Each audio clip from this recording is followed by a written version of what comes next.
Hadith number 28, the narration of Anas, may Allah be pleased with him. The Prophet, peace be upon him, stated that none of the believers can be considered truly faithful until they develop a genuine love for their fellow believers, desiring for them what they desire for themselves. This love and concern for others is an essential aspect of true faith.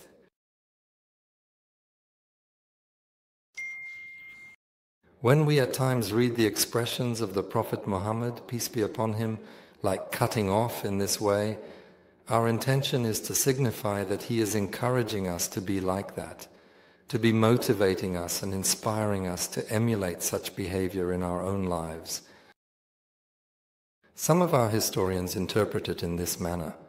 However, when we comprehend it with the precision that the word demands, it also instills fear and terror in us simultaneously.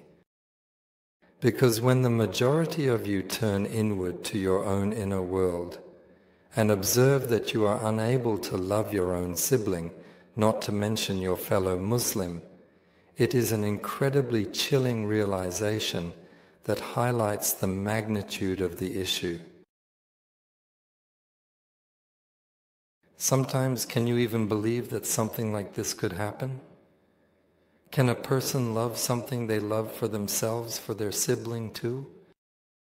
He did not say to love his brother more. It is enough for him to love as much as he loves himself, at least that much. He did not say more.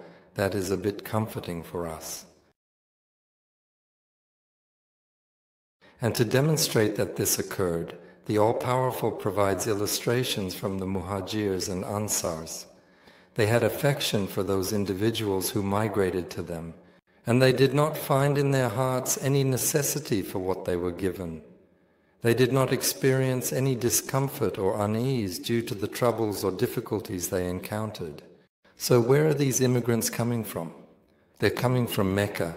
They're sharing our place. They're sharing our homeland. They're sharing our bread. And they didn't find any discomfort in it. Sometimes you may encounter discomfort, but you manage and suppress it. These guys are like our brothers, but they haven't found any discomfort among them. Why? The answer is simple, because they love it. A person naturally puts up with the one they love. So, they do not suffer because of the person they love. Well, if I say that I already love you so much and I was slightly bothered by your arrival, if there is love, you should be happy and content. You get uncomfortable when someone you don't like comes. You should be happy because of someone you love. It's only natural.